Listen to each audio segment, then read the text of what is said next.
So the first thing I'm going to do is show you how to use what's called a simple set matte, and that allows me to take another layer from my file and use it to matte out another one. So it's a very similar process to making masks, but we're not manually drawing the masks. We're actually using pixel information from other layers in order to get that matte effect. So what I'm going to do is go through and hide some of these layers in my timeline. I'm going to start from the top, so I have a logo, which if I hide, loses that and gives us our next set of layers. I then hide the star area, which is that black section, and then I hide the back objects, which gives us our star background. Now what I'm actually going to do is if I come back up and just show star area, this is the one I'm going to use to matte out the stars. I actually want the stars themselves to appear inside this area and not around here. This wants to be transparent. So we're actually going to turn this element into a matte. Now what I'm going to do for that is actually turn off the star area layer. I don't actually need the layer visible in order to be able to make it a matte. Now what I'll do is I'll come down and select my Starfield movie so it's highlighted in the background.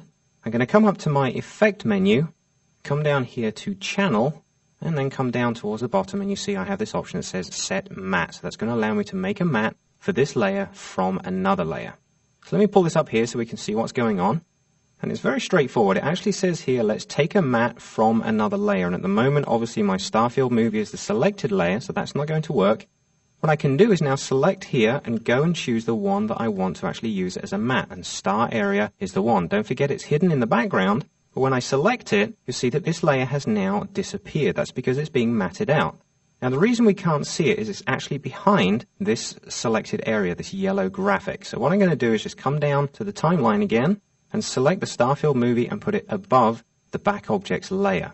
And what you can see it's done, if we now come back up here, you can see it's actually matted that out into that central area.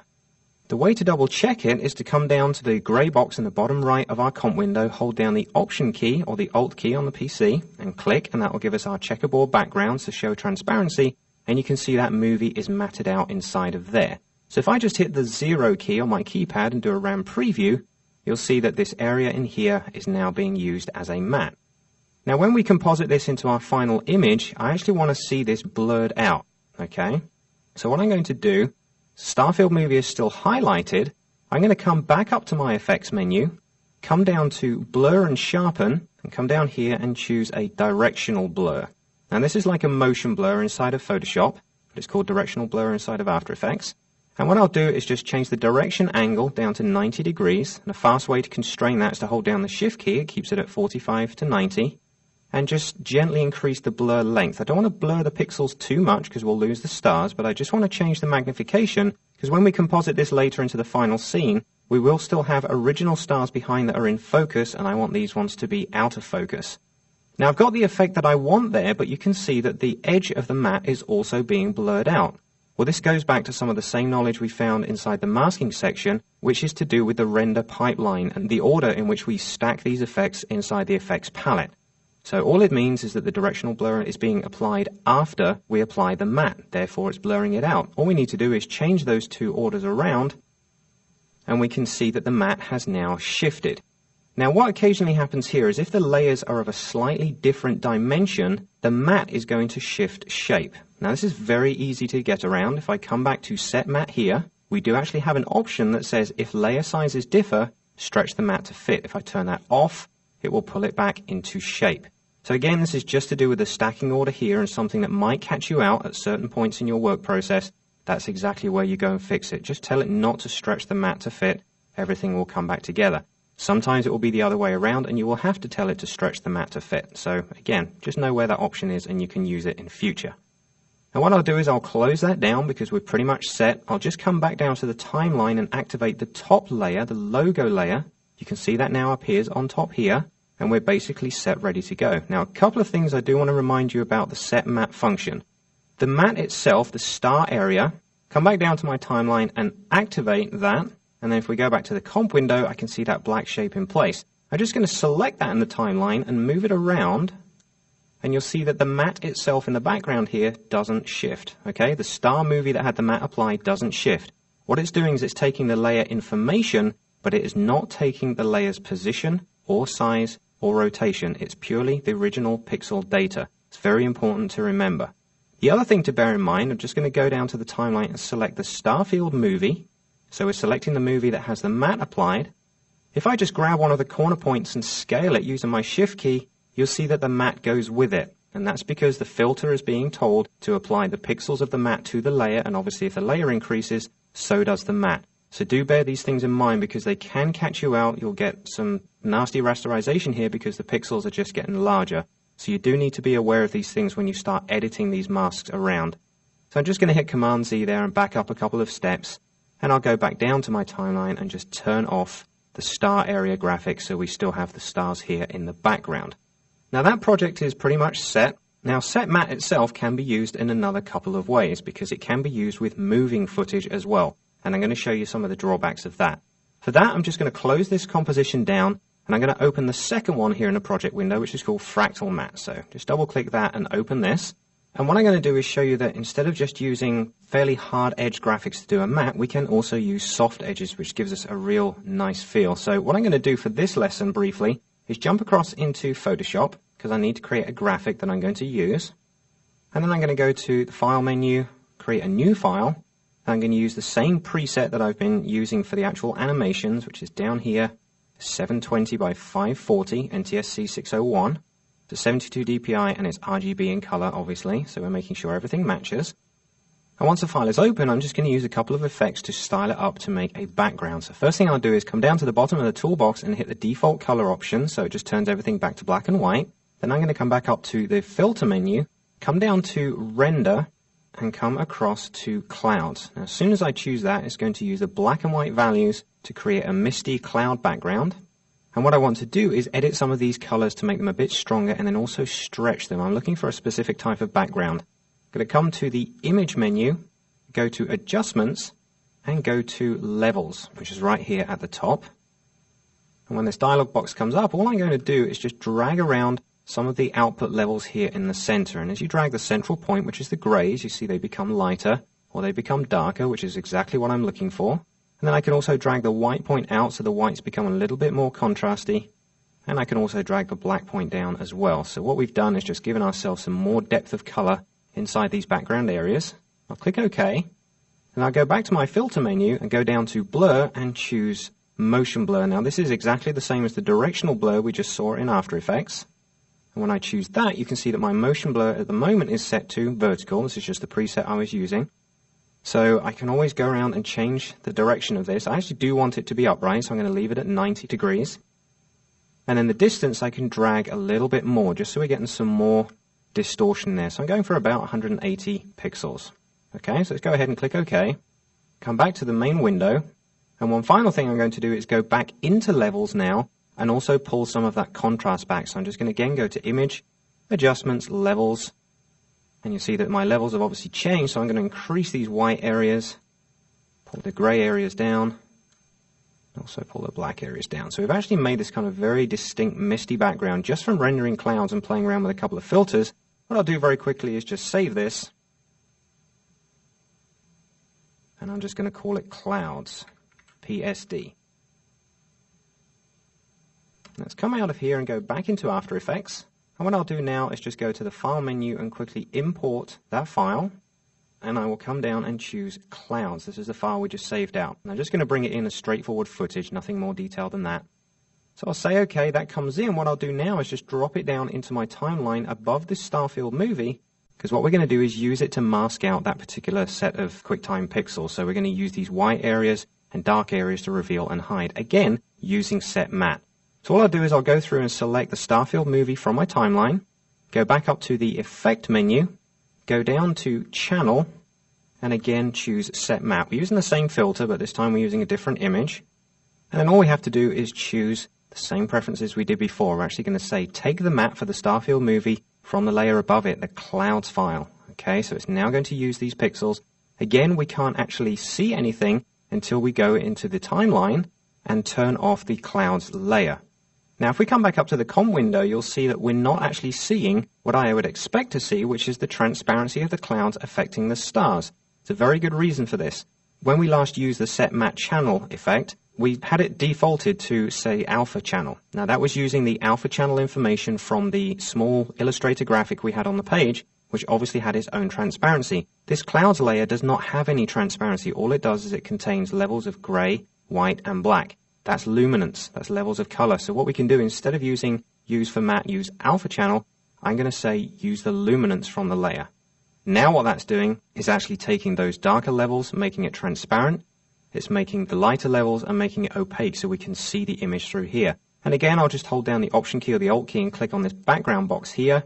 That will allow us to see through to what's behind. Now, I prepared this file with a white background in it so we could see what's going on. So if you want to, just go down to the timeline and turn off that background layer, which is backdrop white, and you can see the transparency in here.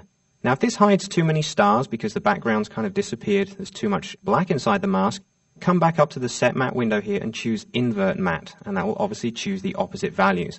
Now we can see through the stars. I'll just drag through my timeline here so you can see it. And we're now passing the QuickTime Movie through a matte. But this is a matte that's made up of luminance values, not alpha values. So this does open up a whole new box of toys that we can play with, because now we're actually going to use a moving matte instead. I actually want these color areas here to kind of move back and forth, which would give us a matte that actually changes as we progress through the animation. So what I'm going to do is just come back up to my Set Matte options here, just delete that for a second so we revert back. Now we're going to look at a completely different effect. So if I want to use a moving image to create a matte, what I need to do is go ahead and actually make one. So if I go to my Layer menu and choose New, Solid, we'll make sure it's the size of my composition. And color-wise, it doesn't matter because we're actually going to apply a filter to it. Let's just say OK. And if I go to my Effects menu, now the reason I'm going to point this out is this is actually a production bundle only filter that I'm going to use. So if you don't actually have the production bundle, don't worry, because I'm only going to use this bit as suggestion. When we actually get around to using it, we're going to use a rendered movie. So I just wanted you to be aware of that. And we'll just briefly go over this just in case. So I'm going to go down to Render and choose one of my favorite filters, again in the production bundle. It's called Fractal Noise. Now when I select that, you can see that a cloudy background very similar to the one that we just created in Photoshop is added to our background here.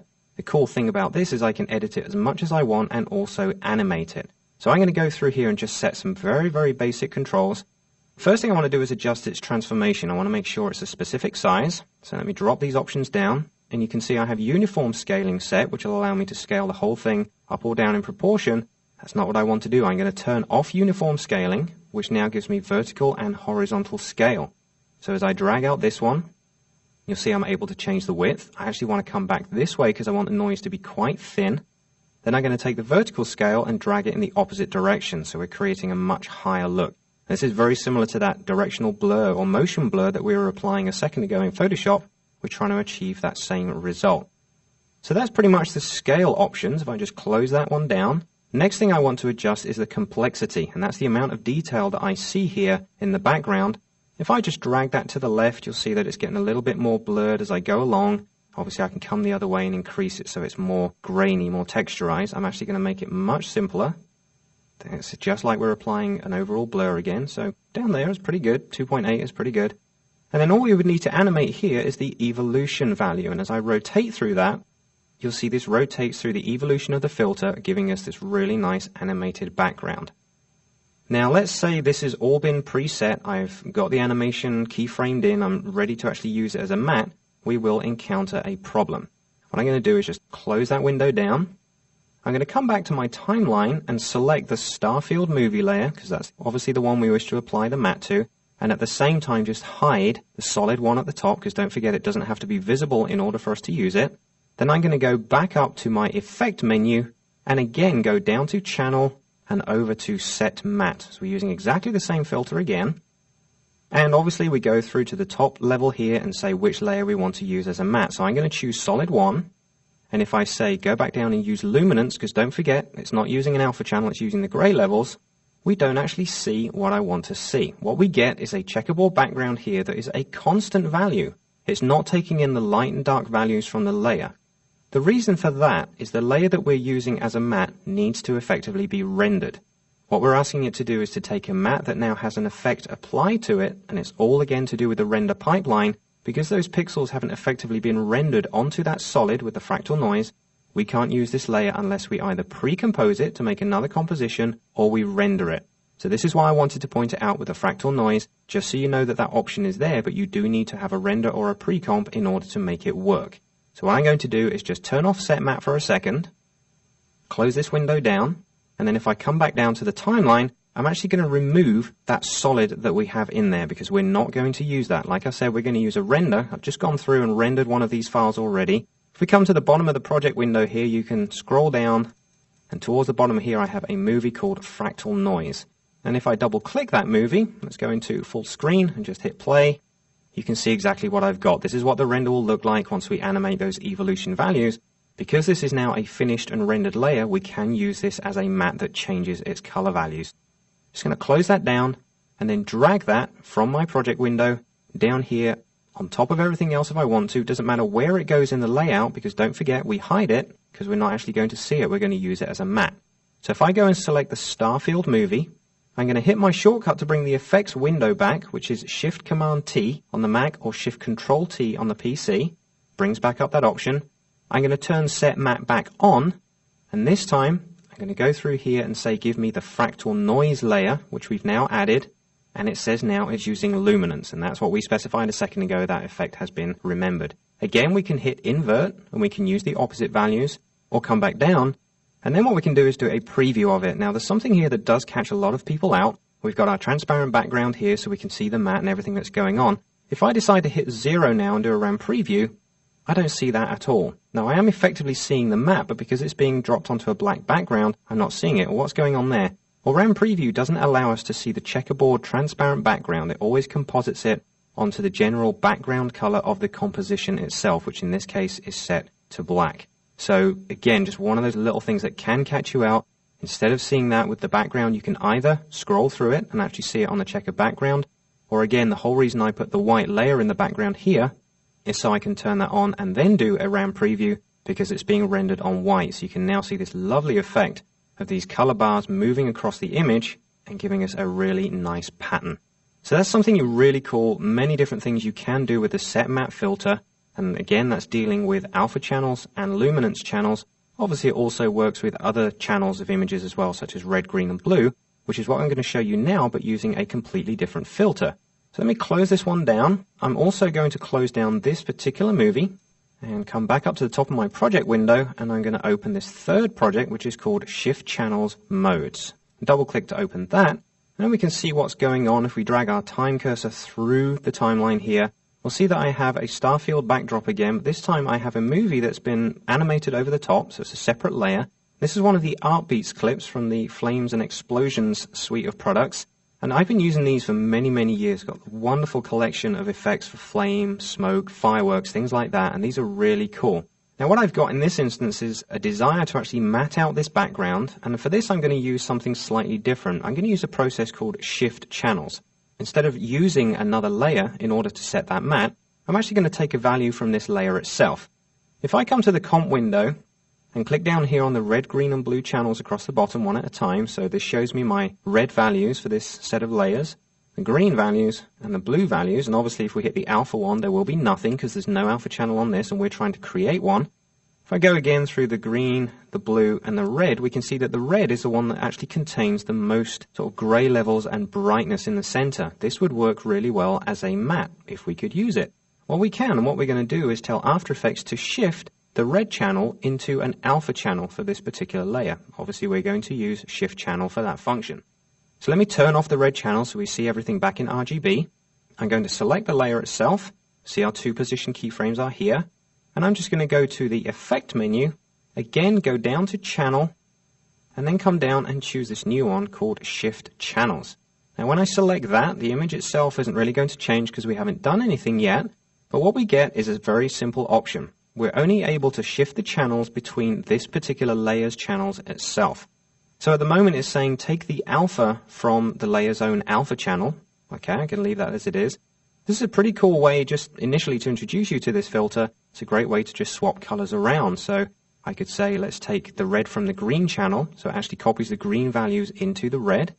Let's maybe take the green and copy the blue values into it. And then we could take the blue from the red. Let's swap all those channels around and we end up with an explosion of completely different colors. Very similar to some of the effects you can do in Photoshop. Obviously here, they could be animated. They all have a stopwatch keyframe available. Now what I'm going to do is just reset those back to their originals. I do want to leave that as it is. What I'm interested in doing is come up here and say take the alpha from a completely different channel. And we looked and said, well, the red channel would be a good choice for that.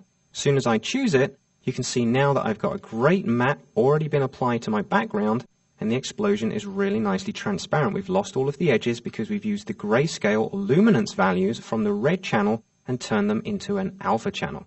So if I just scroll through the timeline, you can see the explosion is working really well as it fades out there. Its own luminance values in the red channel are really making it fade out really nicely. Now, a couple of things you might want to bear in mind here are how this actually affects the animation when it is on a different colored background.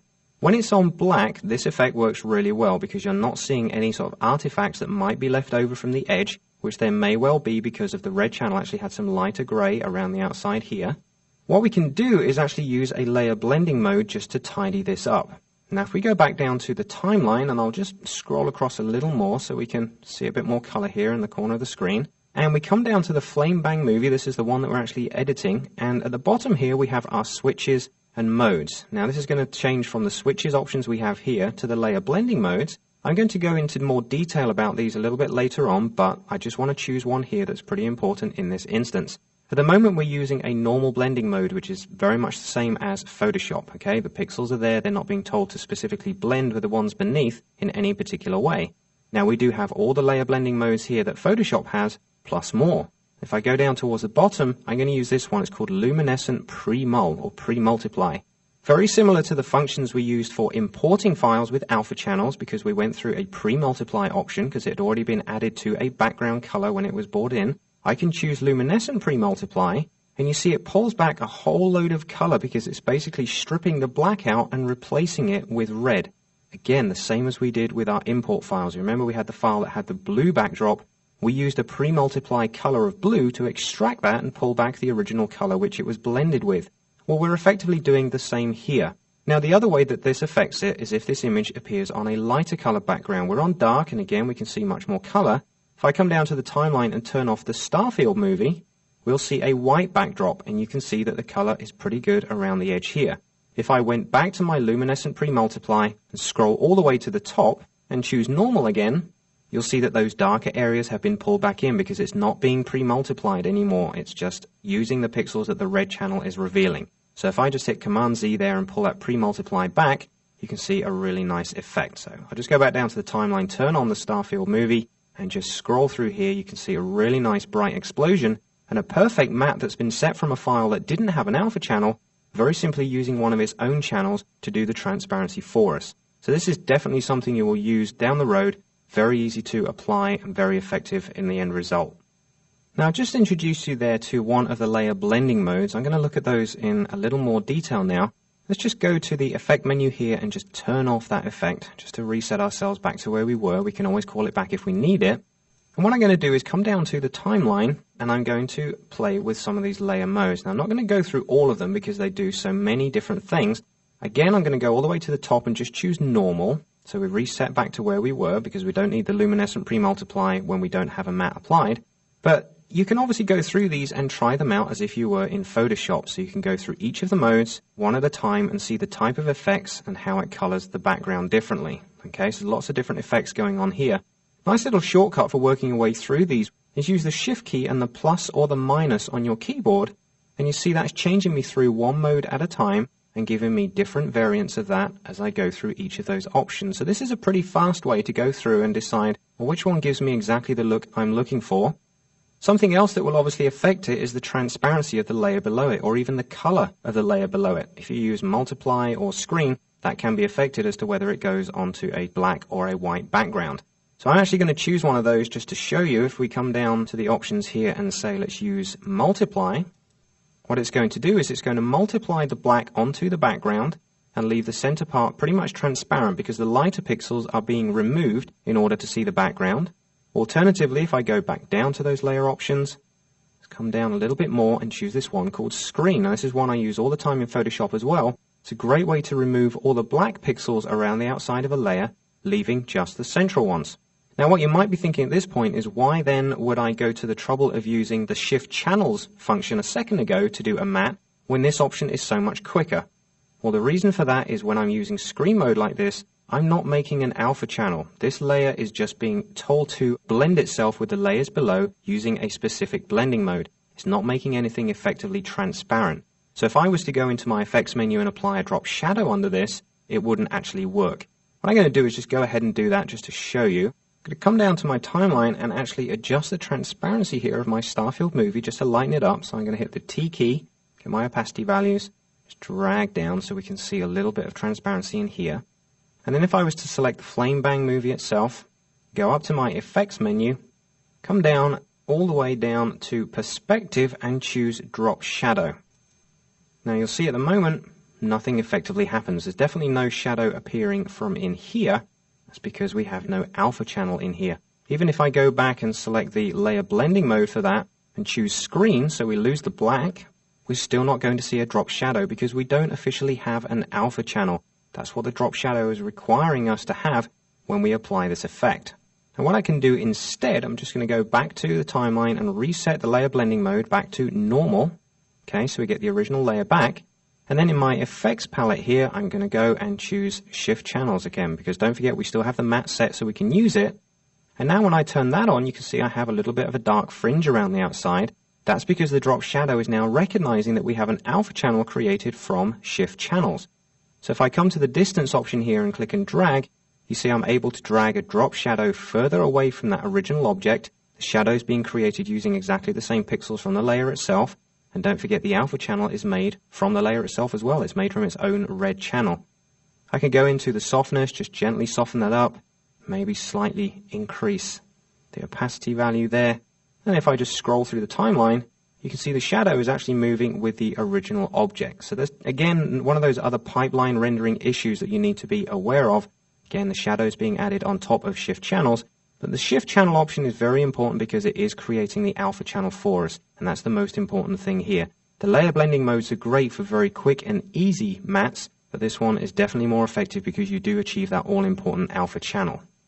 So let me close this up, come back to our main desktop here, and if we want to, we can go back to the Starfield movie and just increase its opacity back up to 100%. We still have our drop shadow, but we're not really going to worry about that at this point. Now I'm going to use one more type of layer blending mode here, which is called a stencil. And for this, I'm going to use a separate composition. So let's come up here and close this one down. And let's open the fourth composition in the project window, which is called 04 Stencils. Let's double click to open that. And you'll see what we have here. If we go out to our comp window and just hit 0 to do a round preview, you'll see that I have some lettering that's got some position keyframes applied to it, and also some transparency keyframes applied to this yellow lettering. Now what I want to do is I'm going to add this as a titling effect onto our final composition when we finish this lesson, and I want this to be affected by the same transparency values as that fractal noise movie that we used earlier.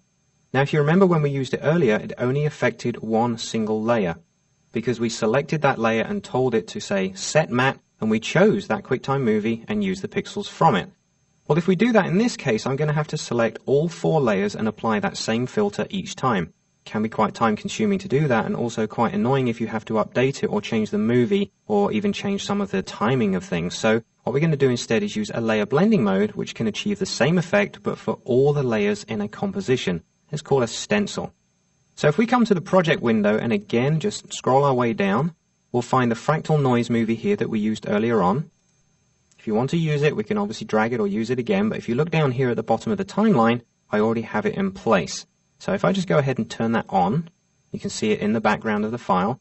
If I turn that off and just look below it, I also have a layer that is gray for color. And again, this is like we did earlier, I'm using it so that we can test the transparency afterwards instead of using the checkerboard backgrounds, which when you have colors as light as this, is quite deceiving because you only have white and gray as the checkerboard, and this will disappear. So I'm just using a very consistent gray.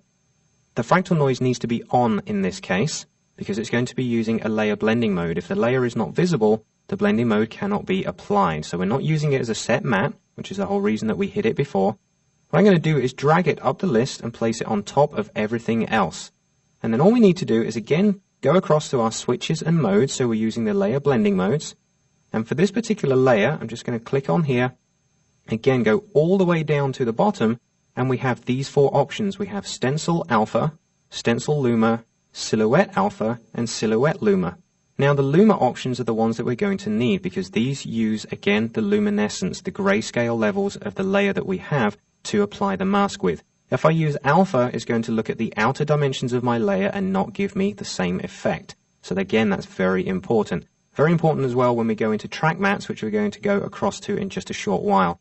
So I'm going to say use stencil luma, and what that will do is take the luminosity values for this whole layer and use it to cut holes through all of these layers below it, okay?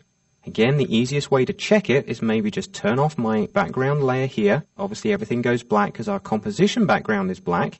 But if we come to the bottom right hand side of the composition window and Alt or Option click in there to show our transparent backgrounds, again, like I said, it's very, very light to see, but you can see the transparent pixels are working here. This is why I laid the color in the background, but I just wanted to obviously prove to you that we do have transparency in here. The stencil option is cutting through all the layers above which it sits. Now this is a great way to take full transparency of multiple layers from one composition to another. So I'm going to Option click in there again just to turn that back on. And I'm going to leave that exactly as it is.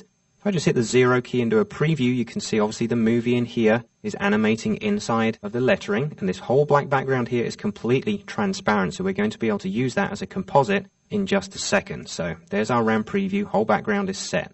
So that's just to show you what the stencil option does. The other option that we had under there was silhouette luma. That just works in the opposite direction. It will use the opposite color, so it's kind of like inverting the mask, which we've already seen in the other options. So just to make you aware that those things are there. So the title sequence part is done. I just wanted to do a very simple stencil for that. What I'm going to do is now close this one down and go to the final composition in our project window, which is 05 Starship Effects. Now this is where we're going to pull everything together. Just double click and open that. We'll see again we have a composition movie already preset in here. It's only got 3 layers at the moment, which is the starfield background here, the fighter 3D render that I've created in Lightwave and rendered out as a QuickTime movie with an alpha channel. It's automatically got transparency applied. And I also have an explosion in here, which is 3/4 of the way along the timeline, and it's also using the Shift Channels option. I'm just going to hit the 0 key and build up a quick RAM preview of this. You see we have the stars moving in the background. The ship is approaching us, it's getting closer, and it seems to be kind of dodging things left and right. Well, what we're going to do is throw some of these things in here, and you see we have our explosion coming past camera there. Let me just click and we'll see that in real time. So we're going to play around with a few of these options and show you exactly what a track mat is. So make sure I'm at the beginning of the file here. And what we'll do is we're going to look at some of these rocks. Now if you scroll down your project window, we have 3 rock files. You'll see that we have large, medium, and small. Now we also have an alpha here, and this is the whole point of this particular exercise. So what I'm going to do is just open each of these one at a time just so you can view them in full screen just by double clicking them. And I'll just hit the zoom button at the top here, and that'll open it up full screen, and I'll just hit the space bar to preview. So you'll see this is a rock, another one that's been rendered out of Lightwave. It has an alpha channel automatically applied to it. It was rendered out with RGB channels plus an alpha. So this is going to be one that's very close to the camera. We can pass it in front of the spaceship, and obviously if we wanted it to loop, we could do that. Second one is a medium one. Again, double click to open it. Just view it full screen and hit play. This one's moving much more slowly in the background. It's a little bit further away from the camera. And then if we go down to the small rock, open that one, go full screen and hit the space bar to play. This is a very, very small one that's sitting in the background and obviously gives a great sense of depth to the file that we have. So we're going to composite all of these together, but the reason we're doing this is to show you what a track mat is all about. Now this small rock, if we look up here at the top of the project window, we can see that this one says it has millions of colors. It's the right resolution. It's 10 seconds in length at 30 frames a second. It's been compressed using the animation compressor when it was rendered out of Lightwave. If I look at the medium rock, you see this one, it says millions of colors plus, and then in parentheses it says pre-multiplied. That means that it was rendered out with an alpha channel. So millions of colors is basically R, G, and B. The plus tells you there is an alpha channel which has been pre-multiplied, most likely with black, because that's the color it was generated on. And the same for the large one. However, the small one doesn't have one, and this is going to present us with our problem, and the reason we use a track mat. So what I'm going to do is drop this down into the scene. And as I drag it, I'm actually going to drag it down below the fighter, but above the starfield, so it sits in the background. And immediately you'll see that we've lost the stars in the background. It's all completely black because there is no transparency on this layer. If I start to drag through my timeline, you see the ship is moving and also the rock is there in the background. That's just great. And the ship is obviously compositing over the top of it nice and smoothly.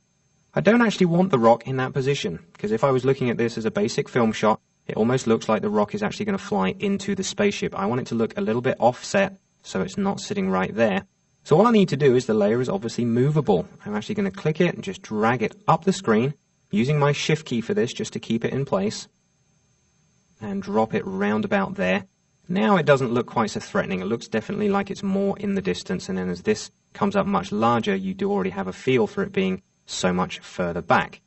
Now we need to do a matte for it.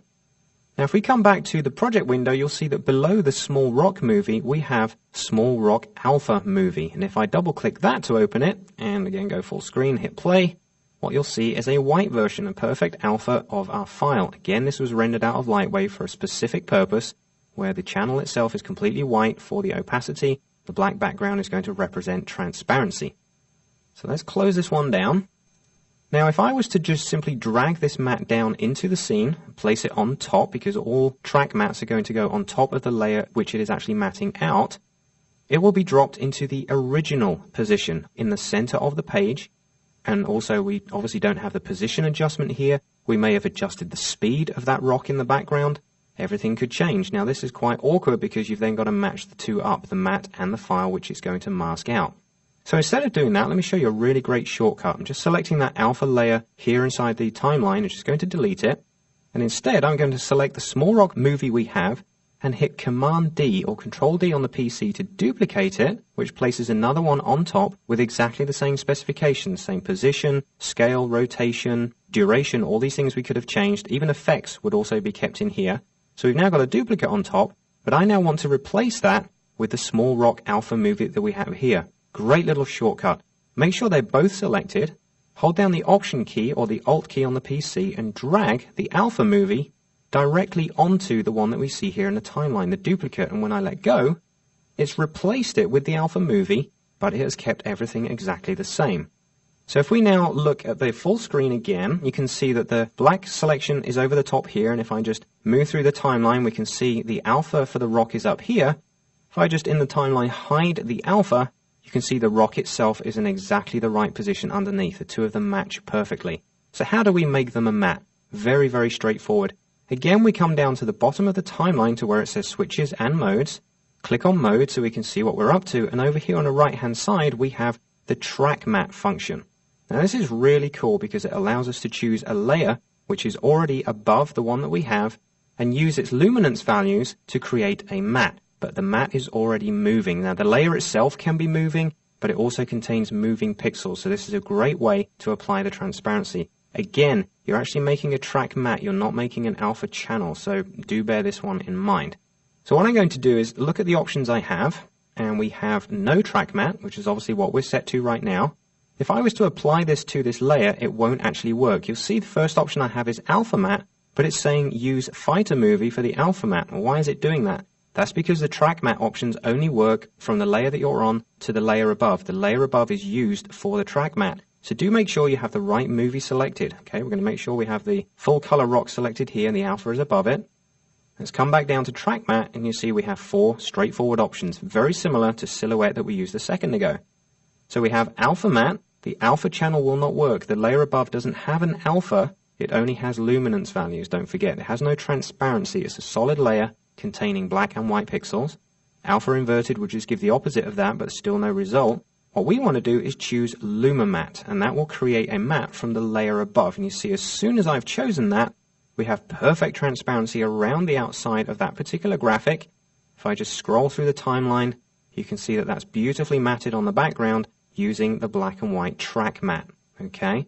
Now, obviously, we could duplicate these and pull them around together and put them in various different places. It's all going to be using the same process, just using a Luma matte.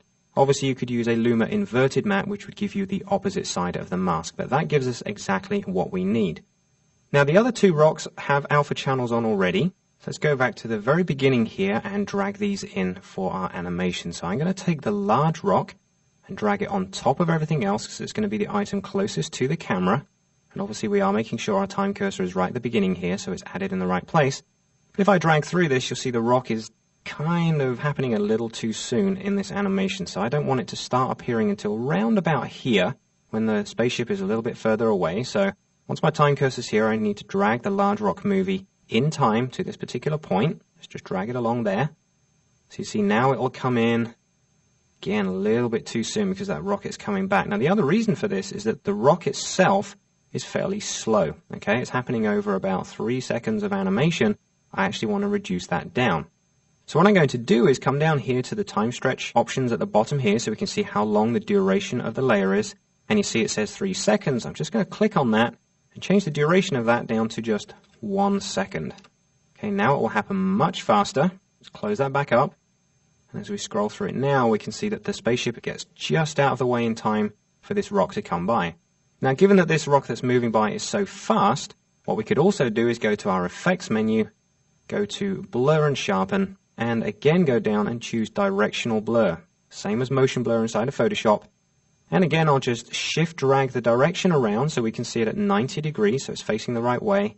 And then just drag out the blur length so we can get the rock as blurred out as we want it to for moving past the screen. So I'll just close that window down, hit 0 for a RAM preview, just up to that point. You see the rock is going to move by, the motion blur is working really nicely, and I'll just click and just preview that section. It's looking really, really nice. We've got the rock in the background moving slower, we're getting this real nice feel of depth in here.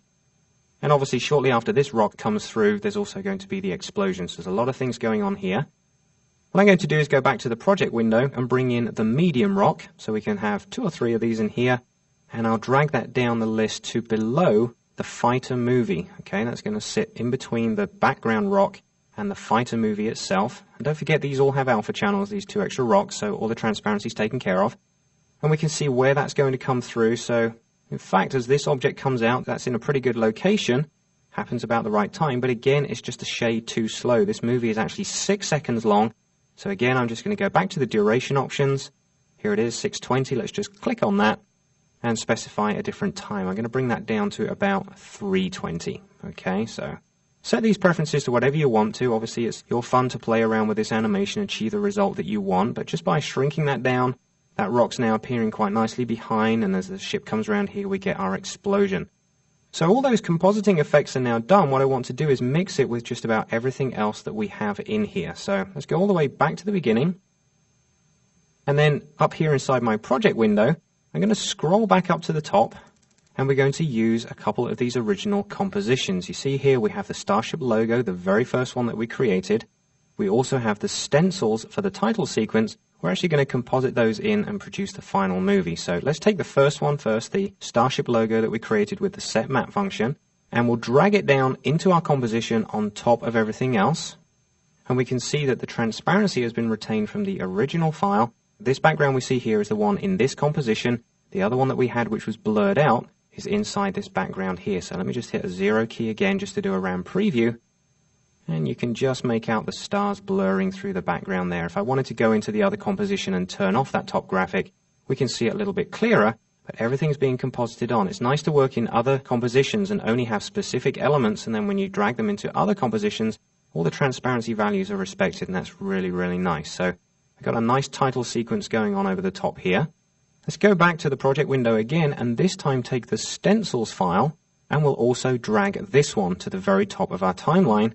And we'll see our lettering now comes over the top. Now remember when we looked at this earlier, we had either a gray or a black background. Well, all those things have been turned off. If I do another RAM preview at this point, we can see our lettering moving, but all the transparency effects are working in here. Check out, even as the rock moves behind the lettering, we can see it. And that was all using the stencil luma option that we created by using the fractal noise movie. So all these effects being composited one on top of the other from different nested compositions. Let's just do a preview of that. It's looking really cool, dodging out of the way of these rocks. Final thing I want to do is one really nice little thing about the transparency options, and that's something called preserving underlying transparency. Let's make this a little bit more sort of dynamic and moving. I want to add just a gentle shine that moves across this logo just to kind of separate it from the background that I have going on here. So what I'm going to do is actually apply a faded gradient that moves across this. But instead of applying it as a Photoshop file or an Illustrator file and playing around with different mattes, I'm going to use one very straightforward option. So what I'll do is go back to the project window and open that original Starship logo, the original composition we worked on. Let's double click it. And then what we can do is apply a new solid layer. Just go to my layer menu, go down to new and apply a solid. I could make sure it's the whole composition size, depends on how big I want to make this shine. I can make it smaller, What I do just to be on the safe side is I normally make it full composition size and then use a mask to scale the size down. Just in case I get caught out there, it's easier to edit the mask than sometimes to go in and change the comp size because it can upset the position of your graphics on the screen. And I'm going to make sure that it is filled with white because that's the color I want the shine to be. Let me just hit OK, and then I'm going to access my tool options here, use the rectangular mask tool like we did right back at the start. I'm just going to click and drag and draw a relatively thin area that's going to be about the size of the shine that I want to just pass in front of this logo. Now all I need to do is go down to my mask options.